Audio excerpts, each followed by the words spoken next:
તમે વજન ઘટાડવા માટે ડાયટ કરતા હશો, કસરત કરતા હશો, બીજી ઘણી બધી એક્ટિવિટી કરતા હશો. આ સિવાય આયુર્વેદમાં એક એક્ટિવિટી બતાવેલી છે. આ એક્ટિવિટી એટલે કે ઉદ્વર્તનની માહિતી આપેલી છે.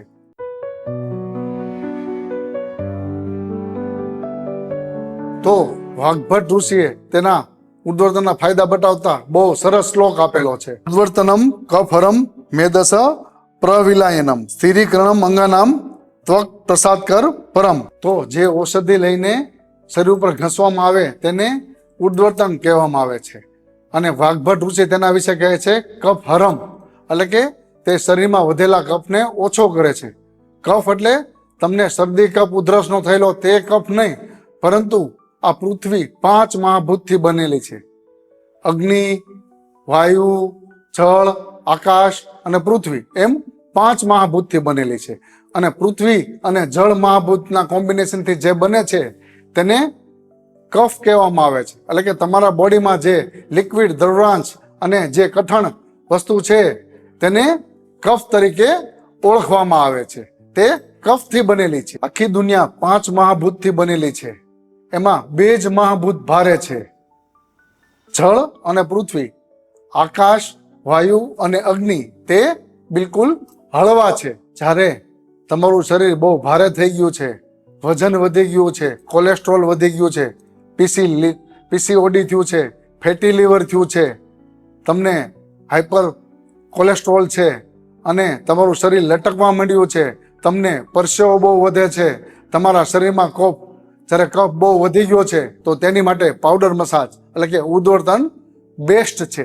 તો ઉદ્વર્તન કફહરમ મેદસ પ્રવિલાયમ એટલે કે તમારા શરીરમાં ઘણી બધી જગ્યાએ, દાખલા તરીકે ડોકમાં ચરબી વધી ગઈ છે, બટક્સમાં વધી ગઈ છે, કમરમાં વધી ગઈ છે, જાંઘ વધી ગઈ છે, પેટ વધી ગયું છે, ચરબી લટકવા માંડી છે અને તમારે ચરબી ઓગાળીને કાઢવી છે તો તેની માટે ઉદ્વર્તન બેસ્ટ છે. તેના માટે કહેલું છે કે મેદસ પ્રવિલાયમ એટલે કે ઉદ્વર્તનથી તે ઉદ્વર્તન કરવાથી તમારી ચરબીને ઓગાળીને શરીરની બહાર કાઢે છે. એટલે કે તમને વજન ઘટવામાં અને મેદ ઘટાડવામાં ખૂબ ઝડપથી ફાયદો થાય છે. સ્થિરીકરમ અંગાનામ એટલે કે ઘણા લોકોને શરીરમાં કોઈ અંગ નબળું હોય છે. ઘણાને હાથ નબળો હોય છે, ખંભો નબળો હોય છે, પગ નબળો હોય છે. તો એવામાં તમે ઉદ્વર્તન પાવડર મસાજ કરો તો તે તમારા શરીરની સ્ટેબિલિટી લાવે છે અને તમારા શરીરને અને અંગોને પણ મજબૂત બનાવે છે. સ્થિરીકરણ અંગાનામનો મતલબ જ એ થાય કે તમારા શરીરને એકદમ સ્થિર કરે છે, સુદૃઢ કરે છે. ત્વક પ્રસાદકરમ પરમ એટલે કે તમારે તમારી સ્કિનનો ગ્લો વધારવો છે, એનું કોમ્પ્લેક્શન વધારવું છે, સ્કિન ડલ થવા દેવાની નથી અને તમારે સ્કિનનો ગ્લો એકદમ સારો રાખવો છે, ત્વચા સારીને સુવાળી રાખવી છે, તો તેના માટે પણ ઉદ્વર્તન બેસ્ટ ટેકનિક છે. તેના વિશે ચરક ઋષિ શું કહે છે? દુર્ગંધ્યમ ગૌરમ તંદ્રા કંડુ મલમ આરોચકમ સ્વેદ બીભત્સતા હંતી શરીર પરિમાર્જનમ. ગૌરવ તંદ્રા એટલે કે તમને બહુ આળસ ચડે છે, શરીર ભારે લાગે છે, શરીર બહુ વજનવાળું થઈ ગયું છે, શરીરમાં બહુ પરસેવો થાય છે અને તેના કારણે દુર્ગંધ આવે છે અને ચામડીના વિકારો થઈને તમને ચામડીમાં ખંજવાળ આવે છે, તો તેના માટે ઉદ્વર્તન બેસ્ટ છે. પાવડર મસાજ તમને ખૂબ જ સારું રિઝલ્ટ આપશે. અને સુશ્રુત ઋષિએ પણ એ જ ફાયદા બતાવ્યા છે જે ચરક ઋષિએ અને વાઘભટ્ટ ઋષિએ ઉદ્વર્તનના બતાવેલા છે. તો આ બધા ફાયદા તમને ઉદ્વર્તન કરવાથી થાય છે. સૌથી પહેલા જોઈએ કે કઈ કઈ કન્ડિશનમાં કઈ બીમારીમાં તમે ઉદ્વર્તન કરી શકો છો. તો સૌથી મેઇન ચિકિત્સા છે મોટાપા, સ્થૂળતા, વજન વધારવાની. એટલે કે તમારું વજન વધી ગયું છે, શરીરમાં ફેટ ખૂબ વધી ગયું છે અને તમે ઘણીવાર ચાલી શકતા નથી, સાંધાના દુખાવા છે, તમે વ્યાયામ કરી શકતા નથી અને તમારે એક જ જગ્યાએ બેઠી રહેવું પડે છે અથવા તમને લાંબા સમયની બીમારી છે અને તમે એક જ જગ્યાએ બેઠા રહો છો અને તમારું વજન વધ્યા કરે છે, તો એવામાં તમને ઉદ્વર્તન ખૂબ જ સારું રિઝલ્ટ આપશે. જે લોકોને કોલેસ્ટ્રોલ વધી ગયું છે, ટ્રાયગ્લિસરાઇડ વધી ગયું છે અને એ લોકો ખાતા પીતા નથી તો પણ વજન વધે છે, તો એવામાં તમને ઉદ્વર્તન ખૂબ સારું રિઝલ્ટ આપશે. આ સિવાય હાઇપોથાઇરોઇડિઝમમાં પણ તમારું વજન વધતું જાય છે, શરીર ફૂલતું જાય છે, તમે ખોરાક બહુ ઓછી માત્રામાં લ્યો છો અથવા નહિવત લ્યો છો, તો પણ તમારું વજન વધતું જાય છે. તો એવા સમયમાં પણ ઉર્ધ્વતન તમને ખૂબ સારું રિઝલ્ટ આપશે. એ લોકોને સોરિયાસિસ, ડાયાબિટીસ, બીપી, કોલેસ્ટ્રોલ, આળસ ચડે છે, વધારે ઊંઘ આવે છે અને શુગર લેવલ વધારે આવે છે, તો આ બધી બીમારી કફ વધવાને કારણે થાય છે. અને ઉદ્વર્તન કરવાથી તમારો કફ ઘટે છે અને આ બધી બીમારીમાં ફાયદો થાય છે. આ સિવાય તમને કસરત કરવાનો ટાઈમ મળતો નથી અને તમે ઉદ્વર્તન કરો છો તો તે વજન ઘટાડવાની સાથે એક પ્રકારની તમારી કસરત પણ થઈ જાય છે અને તમને તમારી તકલીફોમાંથી મુક્તિ મેળવવામાં પણ ફાયદો થાય છે. જે લોકોને સોરિયાસિસ થઈ ગયો છે અને સ્કિનમાંથી મોટા મોટા લેયર બહાર આવે છે, તો એ લોકો પાવડર સાથે તેલ મસાજ એટલે કે પાવડરમાં તેલ મેળવીને ઉદ્વર્તન કરે તો એ લોકોને સોરિયાસિસમાં પણ રાહત થાય અને એના વજન ઘટાડવામાં પણ ફાયદો થાય છે. ઘણા લોકોને આમવાત હોય છે અને તે લોકોને સાથે સર્વાઇકલની પણ તકલીફ હોય છે. એવા સમયે જો તમે તેલ માલિશ કરશો તો તમને દુખાવામાં વધારો થશે. તેની જગ્યાએ તમે પાવડર મસાજ કરશો તો તમને દુખાવામાં પણ ફાયદો થશે અને સોજામાં પણ ફાયદો થશે. કારણ કે આમ વાતમાં તમારામાં આમ વધેલું હોય છે અને એવામાં તમે તેલ માલિશ કરો તો તે ચીકણું છે, તેનાથી આમ વધી શકે છે. એના બદલે તમે ડ્રાય પાવડર, સૂકા પાવડરથી મસાજ કરો છો તો તે આમનું પણ શમન કરે છે અને આમને પણ બહાર કાઢે છે અને તમને દુખાવામાં અને સોજામાં ઝડપથી રાહત કરે છે. જે લેડીઝને પીસીઓડીની તકલીફ છે તેના કારણે તેના જંઘા એટલે સાથળ બહુ વધારે છે, બટક્સ બહુ વધારે છે અને તે લોકોને કામ કરવાની આળસ ચડે છે, કસરત કરવાની ઈચ્છા નથી થતી, તો એવા સમયે તે ઉદ્વર્તન કરે તો તેનો ખૂબ જ ફાયદો થાય છે.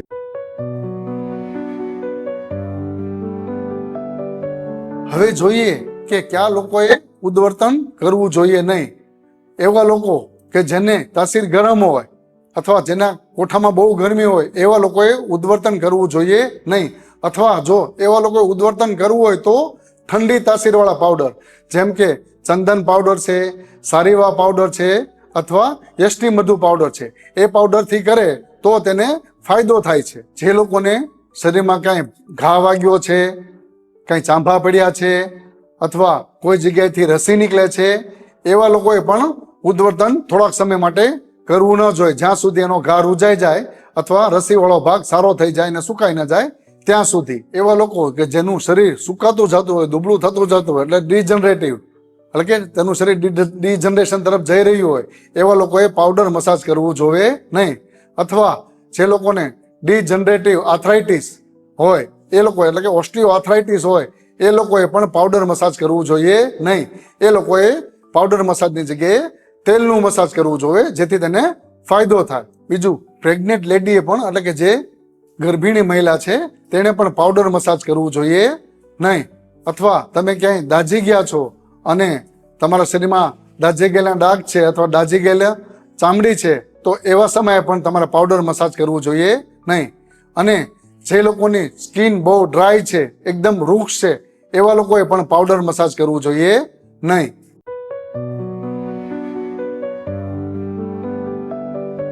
હવે આપણે જોઈએ કે પાવડર મસાજ કેવી રીતે કરી શકાય અને તેની ટેકનિક શું છે. તેની મેઇન 3 ટેકનિક છે. એક, ડ્રાય મસાજ, ડ્રાય ઉદ્વર્તન એટલે કે તમે કોરા પાવડરથી ઉદ્વર્તન કરો.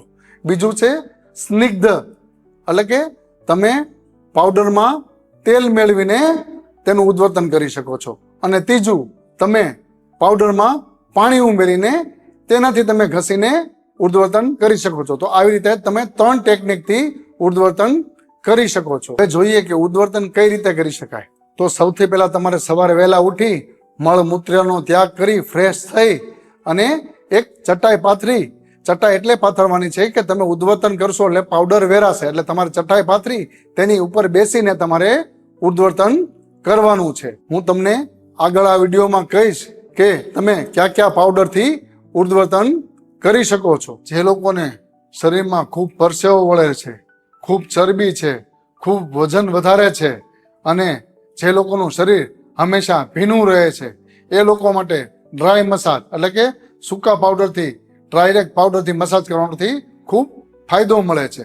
એ લોકો ડ્રાય પાવડરથી મસાજ કરી શકે છે. ડ્રાય પાવડર મસાજ એટલે તમારે ડાયરેક્ટ કોઈ પાવડરને સીધો શરીર પર ઘસવાનો છે, એને ડ્રાય પાવડર મસાજ કહેવામાં આવે છે. બીજી ટેકનિક એ છે કે કોઈને પાવડર ઘસવાથી બળતરા થાય છે અથવા કોઈનું શરીર એટલું બધું વૃક્ષ અથવા થોડું વૃક્ષ છે, તો એ લોકો પેલા પૂરા બોડી ઉપર તેલ મસાજ કરી પછી તેને શરીર ઉપર પાવડર છાંટી દેવાનો અને પછી તે પાવડરને ઘસવાનો છે. તો આવી રીતે તમે સ્નિગ્ધ મસાજ પણ કરી શકો છો. આ મસાજની બીજી ટેકનિક છે. બીજા જે લોકોને શરીર બહુ વજન વધારે છે, શરીર વધારે છે અને સ્કિન ડ્રાય છે, તો એ લોકોએ પાવડર મસાજ કરવો હોય તો કેવી રીતે કરી શકે?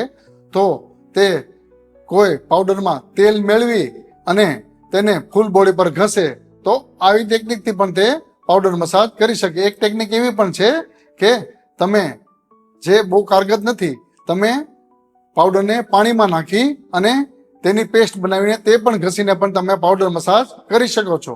તો આવી રીતે પાવડર મસાજ કરવાથી તમને પાવડર મસાજના ઉદ્વર્તનના બધા જ ફાયદા મળે છે. તો આવી રીતે ઉદ્વર્તન કરવાની 3-4 ટેકનિક છે.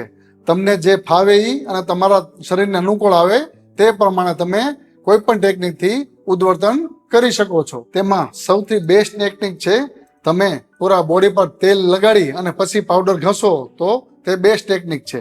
અને જ્યાં તમારા સાંધા છે ત્યાં તમારે સર્ક્યુલર મુવમેન્ટ એટલે કે ગોળાકાર મસાજ કરવાનો છે. આ રીતે તેને સર્ક્યુલર મુવમેન્ટ કહેવામાં આવે છે. અને જ્યાં તમારા સાંધા નથી અને દાખલા કે તમે સાથળમાં મસાજ કરો છો અથવા હાથમાં મસાજ કરો છો, તો ટુવર્ડ હાર્ટ એટલે કે હાર્ટની દિશામાં, હૃદયની દિશામાં આ રીતે તમારે મસાજ કરવાનો છે.